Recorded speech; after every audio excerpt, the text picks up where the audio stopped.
Welcome to Out with Dan, the podcast that spotlights and examines the voices of LGBTQ+ authors, characters, and our allies. Together, we lift our voices and we tell our stories. I'm Dan White. Join me as I chat with this week's author.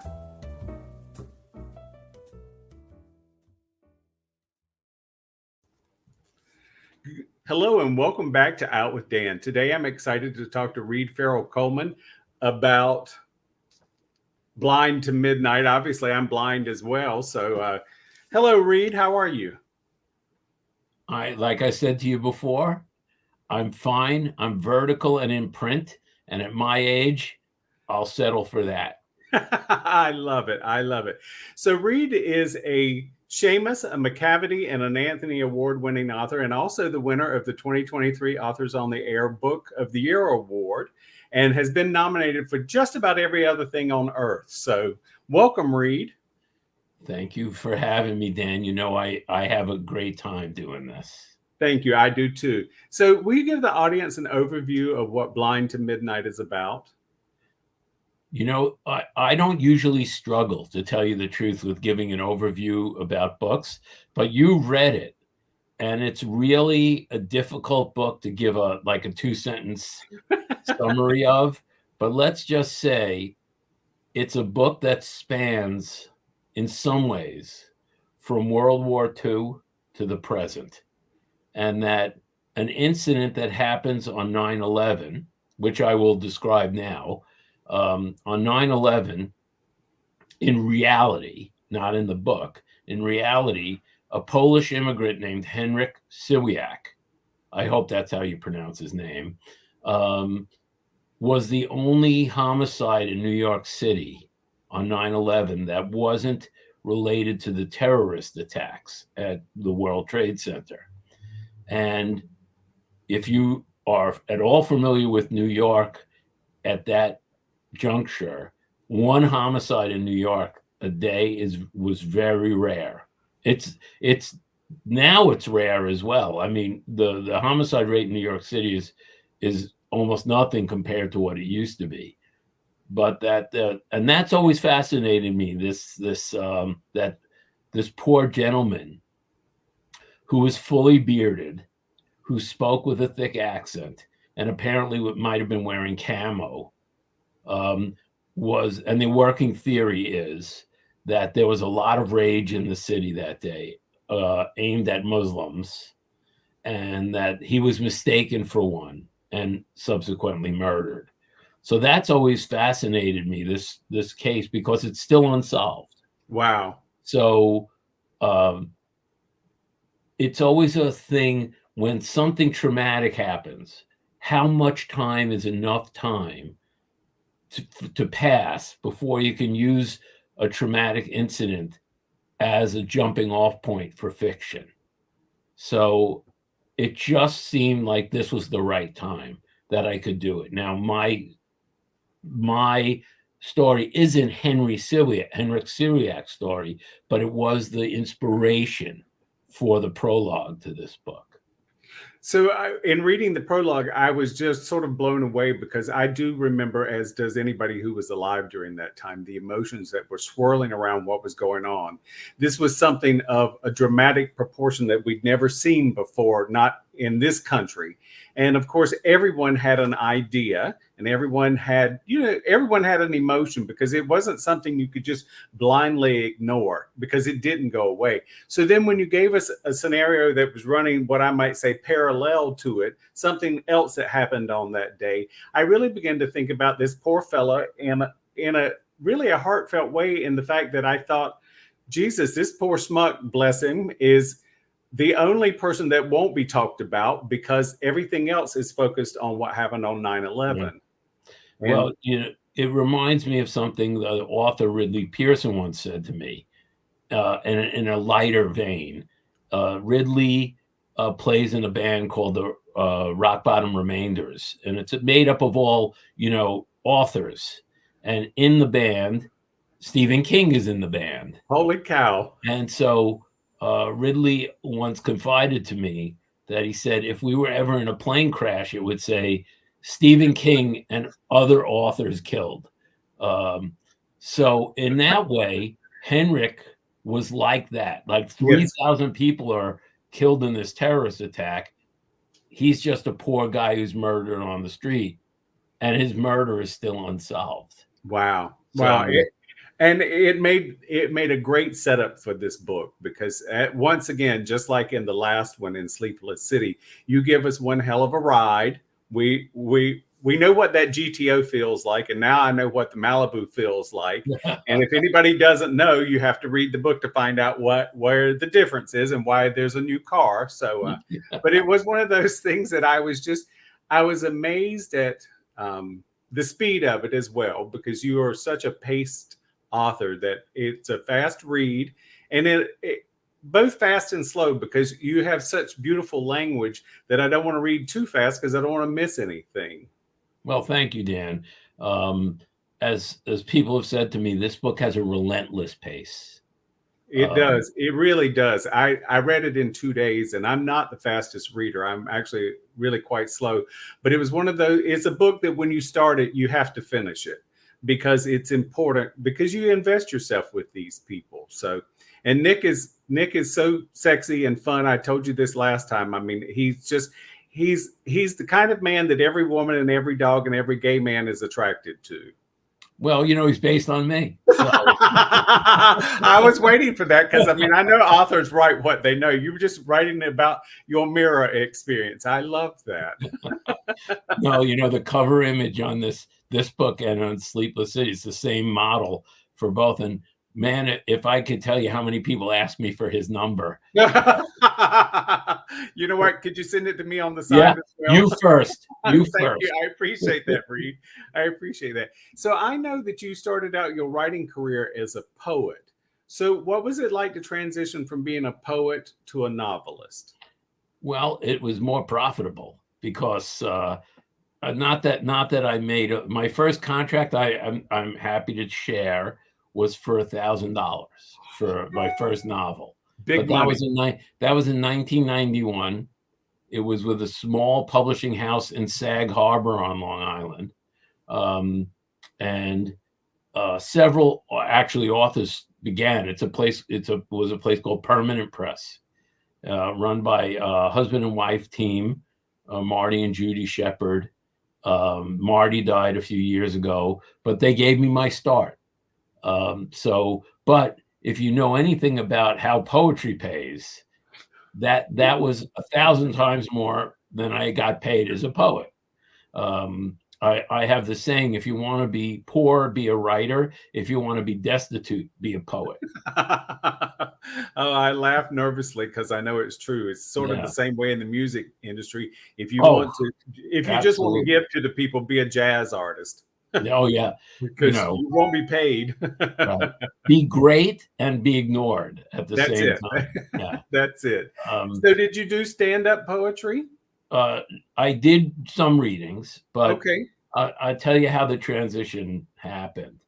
I always assumed that I would be a poet, that I would publish poetry and then get a regular job, and there's precedent for that.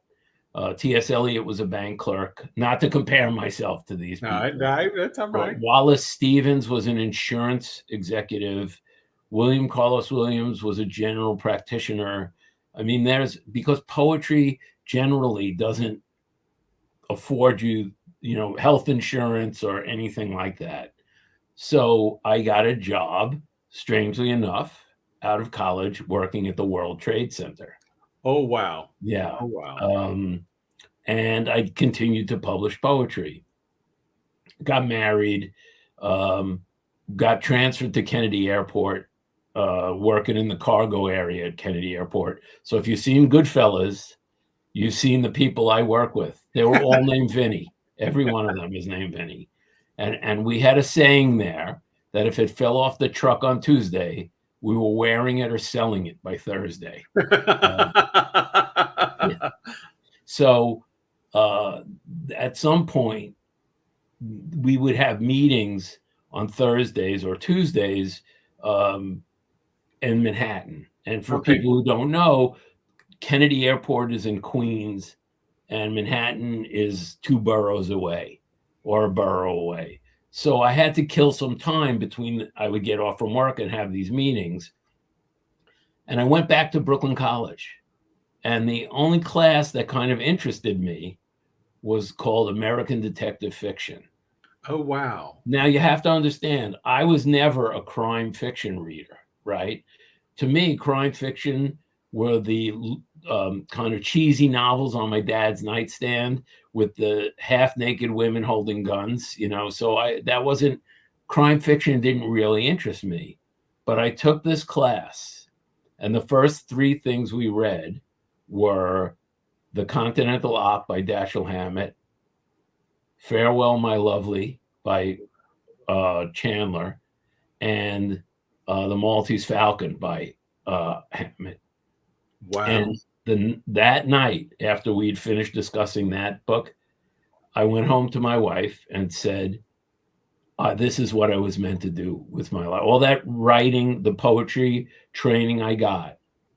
And I had a great professor for poetry, David Lehman, and actually Allen Ginsberg taught our class. So, you know, I had some good training in poetry. And I told my wife, these books, detective fiction, that's what I was meant to write. And for the second time, she said yes. And she has deeply regretted saying yes both times. You know, I will say that you give her a loving tribute in your book. I love that. That's a very without her, you know, her and my kids, they're the ones who sacrificed for me, right? Because you know what this profession is like. Yep. You know, Yep. It was a long time before I made a living at this. Yeah, I can imagine. No offense to you, but it's just it's not an easy nut to crack. It takes a while, and it takes a lot of patience and diligence. And I have those. That's a good thing. And you have a loving support group as well. I do. So that's very important. I don't know anybody. It's a very lonely life without your family doing this, because you spend a lot of time alone. Yes, that's right. A lot of time alone, which makes my wife very happy. You're not under her feet. That's all right. I love it. So I want to talk a little bit about, and I know that you're not a former police officer, or at least I don't think you are anyway. No. So, you know, so Nick's dad is, you know, if you're a whistleblower in the real world, you're often lauded for bringing some injustice to light. But if you're within the police department and you're a whistleblower, you're just the opposite. No, you're a rat. You're a rat. Yes. And I find that type of play back and forth between Nick and his dad is so interesting. Is it interesting for you to write, or is it difficult, or? It's great for me to write. I love conflict is always the best part of writing, especially in this genre. Conflict is always great because there's a conflict of what actions that were taken. There's a conflict of emotions involved. I mean, that's what else can one as a writer ask for in terms of conflict? Is Nick knows his father did the right thing. Right. But doing the right thing morally, objectively, on a police force is not often viewed as the right thing to do. In fact, Nick's father, he testified voluntarily at a corruption commission. Now, if he had waited to be subpoenaed, he would not be considered a rat. But because he did the right thing without being forced to do the right thing, he is considered, pariah. And the son of a pariah is a pariah. Absolutely. Absolutely. And I think that, you know, it does mirror real life as well, because if you have one really bad egg in a family, the whole family is judged for that one bad egg, even You though would Nick. know, Dan. You would know. Oh yes, I have been the black sheep and the green sheep and the pink sheep for years, and I happily accept my mantle. Yeah, it's why we get along so well. That's right. That's right. You know what? You just got to be who you are. Right. So once again, you also bring in, as I said earlier, Nick is so attractive to people, and you've given him some fun women to play with, and that was fun to read. I do think sometimes at the bottom of your soul, you really are a romance writer rather than a mystery writer. You bring I us take that as a compliment, Dan. good. I hope so, because I mean, honestly, Reed, you bring to us, the reader, a love. You put a lot of love into your characters, and then you give them loving things to do. And then, of course, you set up the conflict, because there's the conflict with his ex-wife Shayna, or his ex-girlfriend Shayna. Ex-girlfriend, yes. And then we find out in the first book that Nick is a father.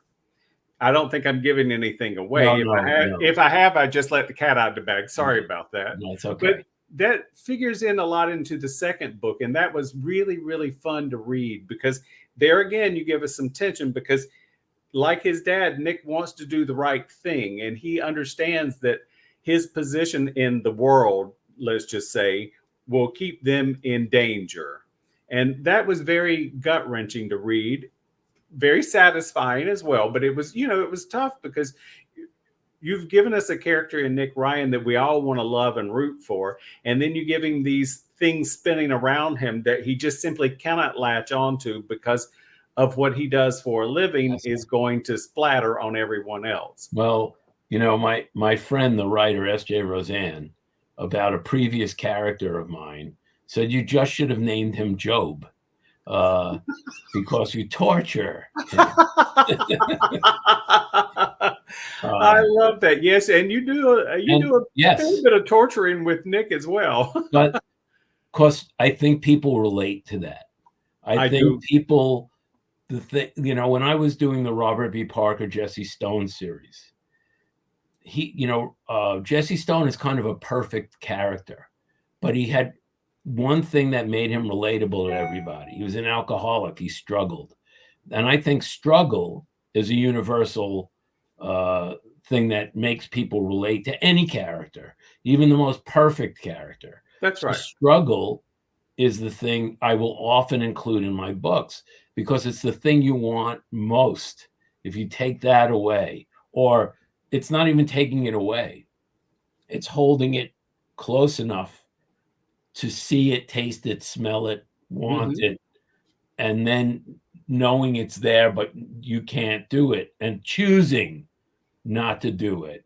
It's different than having a character die. Yeah, gone, and there's nothing you can do about it. But when that character is just out of your eyesight, just beyond your reach, I think we all know what that feels like.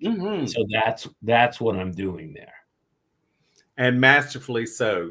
Masterfully so. Yeah, it's and of course, then I want to, when I see you, I want to sort of strangle you and say, let the poor boy have a moment to, a moment of peace. But then he wouldn't be quite as interesting, I don't think, because it isn't a rom-com. It's much more of a reality. I mean, as you say, we've all had struggles in our lives, and we've all had a loss of something in our life, and we can relate to someone who has those same things. Yeah, no matter how competent. See, now Nick is such an uber competent character that if you didn't give him these things to struggle with, it would be boring. I mean, I don't write the books to bore the readers, to make me satisfied. Like, gee, wouldn't it be great if Nick and Shayna and Becky could be a family? Yes, it would be great, but it would be boring. It would, because they can't. And in reality, they simply cannot. And that's what you've done with Nick, is you've given him a moral compass that he knows that there are things he can do and there are things he can't do. And the things he can't do, he may desperately want. He just simply cannot do them. Right. and for the right reasons. Just like so, you got it. See, not everybody gets it, but you got it. How it parallels what his father did. Yes, absolutely, Yes. absolutely, and I think there again, I want a character I can root for. I mean, obviously, the author wants me to root for the character. I want to root for the character, and Nick has done some. He's done some bad things, but he's also it is those things are still done with a moral compass, which sounds maybe a little wonky, but he still does it for the right intentions and the right reasons. And of course, you also in this book, which I won't give any of them away, but there are several twists and turns that I simply didn't see coming, but were so rewarding. And you know, a big thing for me is I don't like to be fooled by an author. You don't do that. You just give us some twists and turns that was like, holy shit, I didn't know we were going there. I try not to fool the reader, right? It's unfair.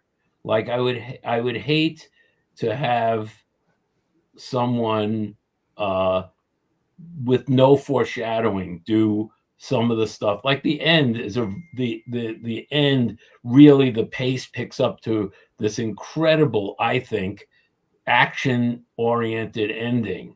Yes. And there are characters introduced who are introduced earlier in the book. It would be really unfair if in that action sequence somehow Deus Ex Machina dropped from the sky if that character hadn't been somewhat introduced earlier in the book. It's just unfair to the reader. Thank you. So I think that every author on the earth should hear that little clip that what you just said, because if you want me to throw your book across the room, fool me. There have been a couple of authors that I would never read anything they ever wrote again because they fooled me. It's not that they had a twist. They set out to trick me, and I don't need to be tricked. I have enough of that stuff in my real life. Right. That's just unfair to the reader, and I find that would be unsaid. Look, you don't have to love this book. I hope people do. They better. But if they don't, they can't accuse me of trying to pull a fast one on them. No. That is the beauty of your writing. You take us on a journey. The journey's fast and it's twisty and turny, and yet at the same time it is completely honest, which is what I need when I read. Oh, look, I'm a poet now. Look at that. How funny of you. Oh, I should change my profession. I can see my future. Poverty. Poetry. I will tell you, and this is true because I've had two poets on as guests, and before I start, I told both of them the exact same thing. Poetry scares me, and it scares me because when I read something, I try to find a rhythm in it, and if I can't quite catch the rhythm in poetry, I feel like I've failed at it. And one of them was kind enough to say, just push through it. It's you don't have to hear what I hear, you just have to read what I've written. And I'm like, okay, that's fair enough. I was an editor of a small poetry magazine for a while, and we called it Poetry Bone. And why we called it Poetry Bone was we had another friend who said, man, I was born without a poetry bone. I like that. They just don't get, poetry just lands tinny on their ear, no matter what. And I understand that. I know people who don't like Shakespeare. And as hard as that is for me to understand as a writer and, belief in how brilliant Shakespeare is, I get that some people don't have a Shakespeare bone. Yep. So I get it. I don't ever look down my nose at people because they don't share the same, brilliant qualities that I possess. It is so hard to have all that resting on your shoulders, Reed. Oh my God. Can't you see? It's like weighing down on me. It is just something else. So, who was a favorite person in this novel that sort of came out of nowhere? Oh, that's an interesting question. I have to say. By the way, authors say that when they don't have an answer. Or they need more time. I'm aware of this. It's a stall. It is. I love it too. Yeah. Yeah. Let me think about.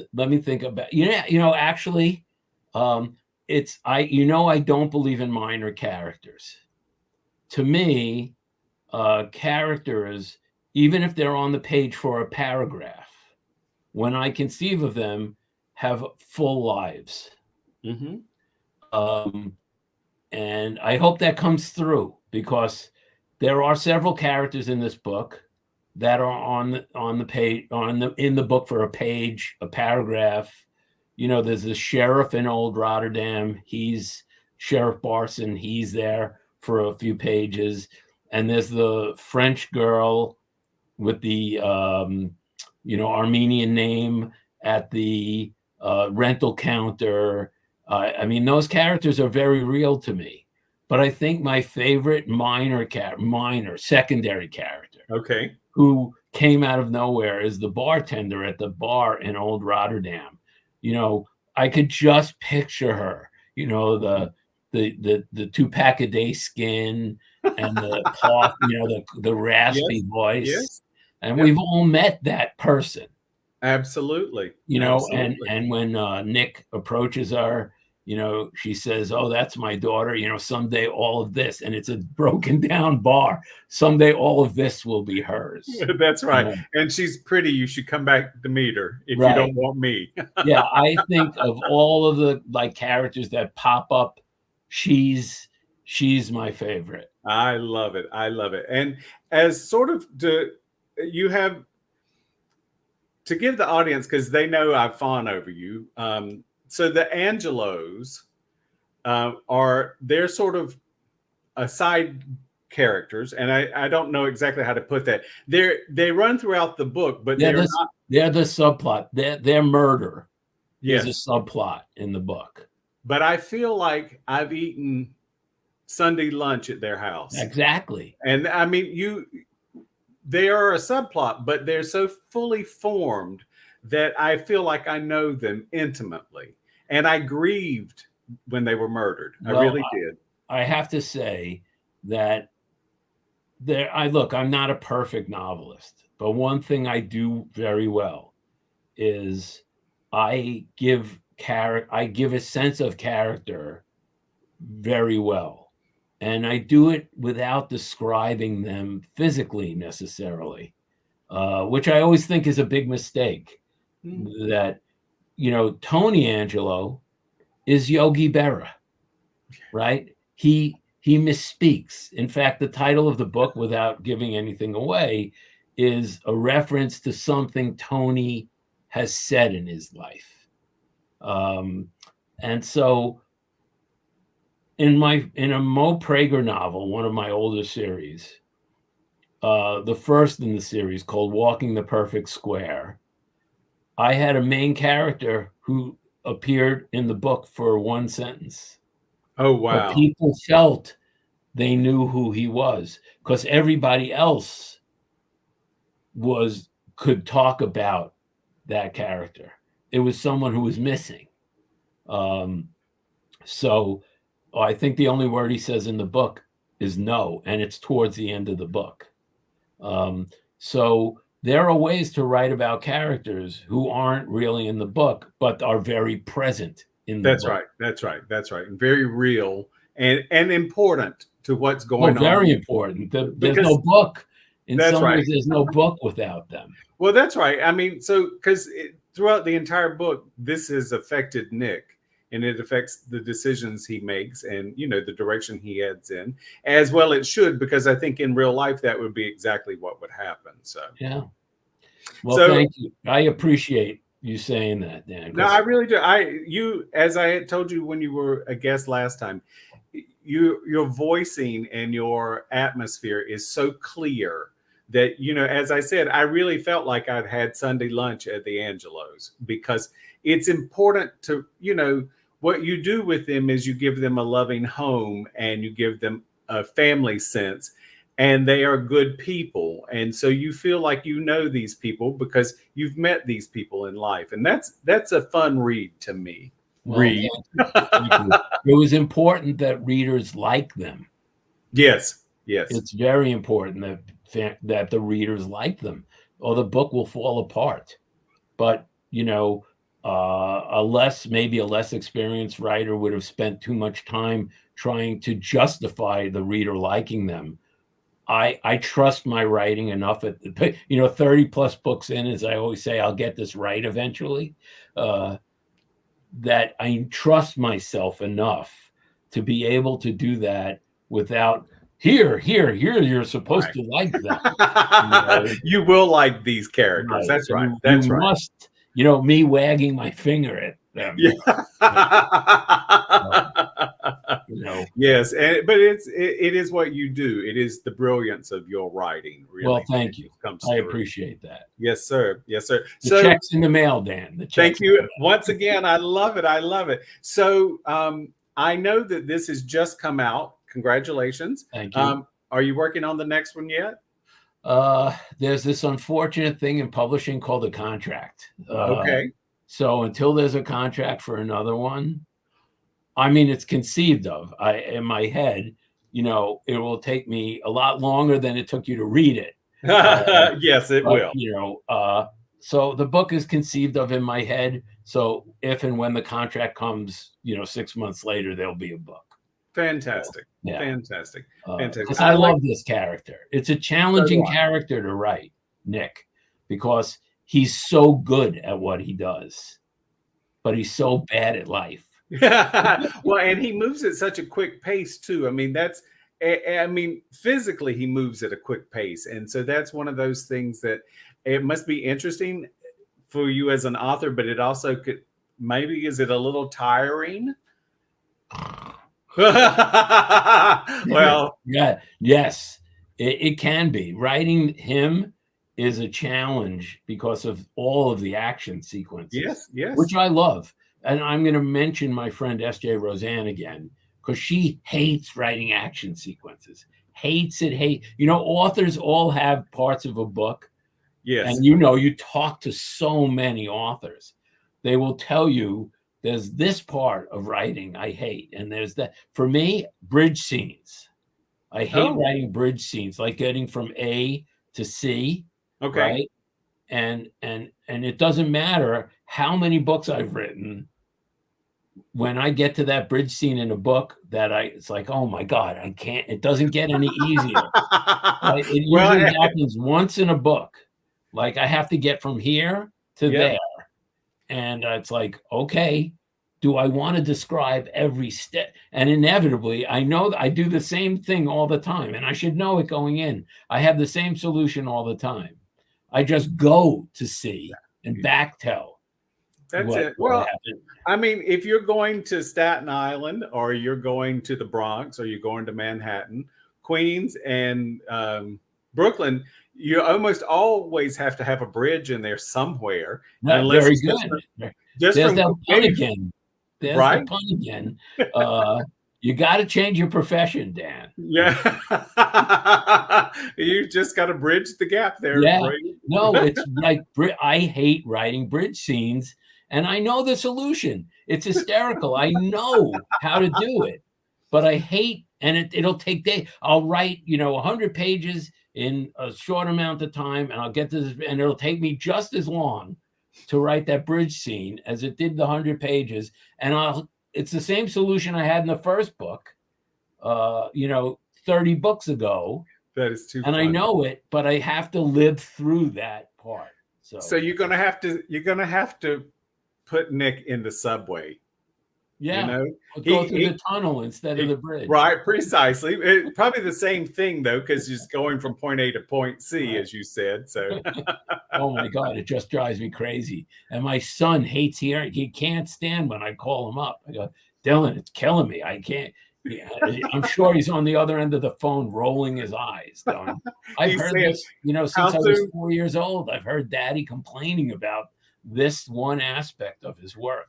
So, a curiosity question now, because that sort of does open the gate. So, does crossing a bridge for you in real life, is that difficult for you? I actually have a good friend that if you're going across a bridge, she covers her eyes. It's She tough hates when she's bridges. driving, though. Well, right. Yeah, it Um, is tougher. There are, I mean, as you said, growing up I don't live in New York City anymore, but when I did, you can't go anywhere without either crossing a bridge or going through a tunnel. This was great. I lived in Milwaukee for a while. Okay. In the late 70s, when I was a mere child. Right. And someone said, I was at a housing complex with an artificial lake. And the woman said, that's water, water. And I said, I grew up in New York City. I grew up a mile from the Atlantic Ocean. And remember, New York City is surrounded by rivers Yep. and the ocean. So please. I've seen water. Yeah. So going over the Brooklyn Bridge doesn't bother me. Going over most bridges don't bother me. The Williamsburg Bridge scares the shit out of me. Oh, you know what? Honestly, the lanes are very narrow, and it never used to be taken care of. So no, and I will say that if that is your daily commute, you have signed up for hell. Yeah. Oh, that's the worst. It is. So I went across the Williamsburg Bridge twice last year around New Year's, and I was like, "Holy cow, this is a nightmare." Yeah. There's just never a moment where it's pleasant. No, it's very unpleasant. It's 100 and something years old. And the lanes are very tiny. The trains are going over while you're driving faster than you're usually driving over the bridge. And you go, great. You get to the end of the bridge and there's a traffic light there that you move 5 cars every traffic light change, and you're on the Lower East Side where my mom grew up, on the Lower East Side of Manhattan. But you get over the bridge like this, and then you sit at that light for 40 minutes. Yes. It's so crazy. Yeah. It's so crazy. Yeah. So I guess we won't be featuring the Williamsburg Bridge. Bridge. My son lives in Williamsburg, but but we don't take that bridge to go see him. I don't blame you. I don't blame you at all. Once again, the book is called Blind to Midnight. It's by Farrel Coleman. Highly recommended. It should be everyone's reading list right now. And if not, put it on your reading list. Well, you know what I say, Dan? What's that? I don't care if you read it as long as you buy it. There you go. Totally agree with that. Thank you, Reed. I look forward to seeing you soon. I'll see you tomorrow. Tomorrow, yes. I love it. Yeah. Hang on for me just a second. Thank you. Thank you, Reed.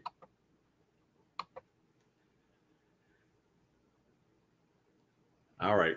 End already. Thank you for joining me for this week's episode of Out with Dan. You can find more information about this podcast and its host at outwithdan.com, on Twitter at outwithdan, and on Instagram and Facebook at GoOutWithDan. This podcast is hosted by Authors on the Air Global Radio Network, and the theme music is provided by bensound.com. Join us again soon for the next episode of Out with Dan.